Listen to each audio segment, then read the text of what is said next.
Bonjour à tous, alors aujourd'hui on va apprendre comment réaliser sa première traction. Allez, c'est parti!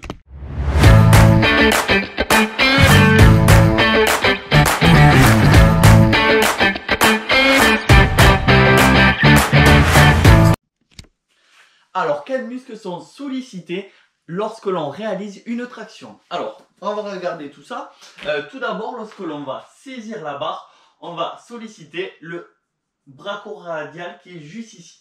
Ensuite, quand on va commencer donc à tracter, on va travailler les biceps, les grands dorsaux et les grands ronds qui sont juste là. Bien évidemment, il y a aussi plein de muscles périphériques qui sont travaillés, comme notamment le gainage avec les abdominaux, les lombaires, pour éviter justement de partir vers l'avant ou vers l'arrière.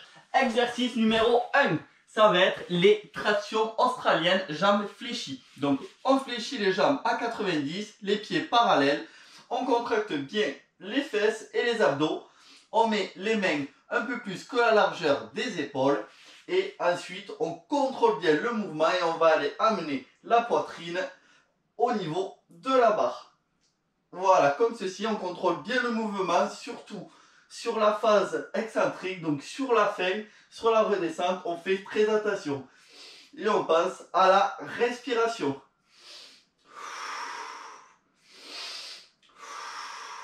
Exercice numéro 2.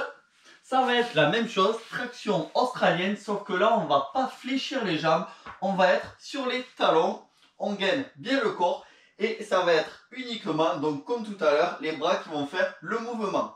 Donc c'est le même exercice, prise large, on gaine les abdos et on contracte les fesses et on amène la barre au niveau de la poitrine. Pensez à faire attention à la descente. Également, si vous n'avez pas de rack à squat comme celui-ci, vous pouvez utiliser donc un bâton, le mettre entre deux chaises et effectuer donc vos tractions australiennes. Plus la barre va être haute, plus ça sera facile. Plus la barre sera basse, plus ça sera difficile. Si vous voulez encore plus de difficultés, vous pouvez augmenter le niveau en augmentant la hauteur de vos pieds. Exercice numéro 3, ça va être donc de la suspension. Donc on va se mettre sur la barre et juste on va se mettre comme ceci et on va sécher comme un piment d'Espelette. En exercice 3 bis, si vous le souhaitez, vous pouvez juste vous tenir sur un seul bras.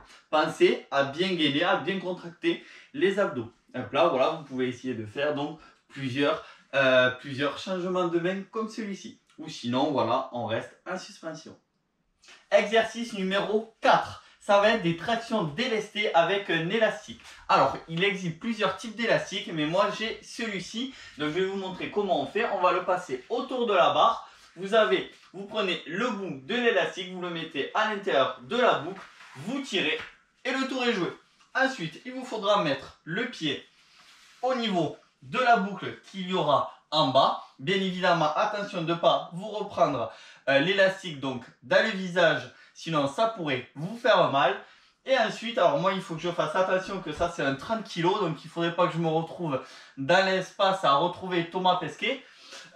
Donc ensuite, vous allez saisir votre barre, vous allez amener votre pied au niveau du pied qui est délesté et vous allez effectuer donc votre traction. Pensez toujours à bien respirer.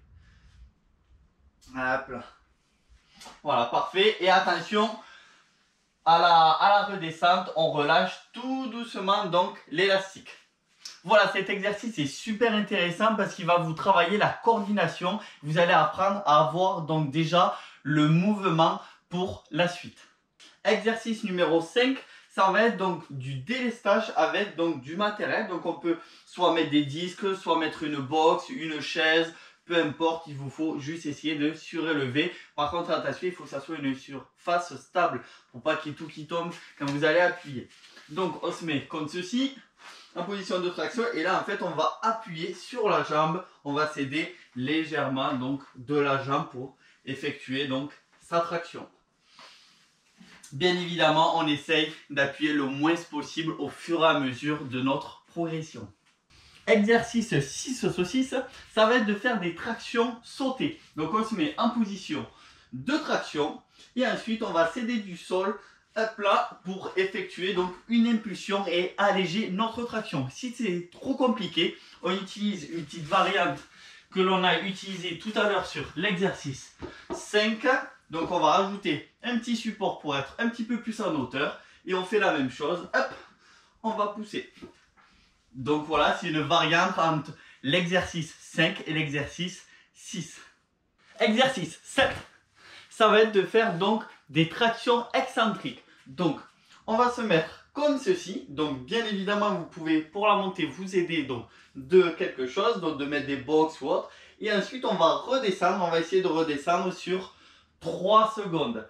Et ensuite, au fur et à mesure, quand vous allez être un peu plus expérimenté, vous allez faire 5 secondes. Donc, 1, 2, 3, 4 et 5. Bien évidemment, on passe à bien s'hydrater et s'échauffer avant de commencer les exercices. Vous pouvez faire 3 séances par semaine, espacées d'un jour de récupération. Vous pouvez faire 2 exercices dans la séance. Quand vous voyez que les exercices sont trop faciles, vous passez au suivant. Vous pouvez faire 8 répétitions sur 4 séries.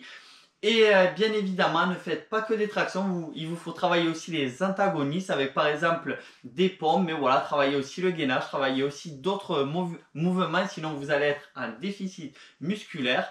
Et voilà, j'espère que la vidéo vous a plu. N'hésitez pas à partager, liker et à me suivre. Ça me fait plaisir de faire ces vidéos. J'espère pouvoir vous apporter énormément. On se retrouve très vite pour une prochaine vidéo. En attendant, gardez la pêche.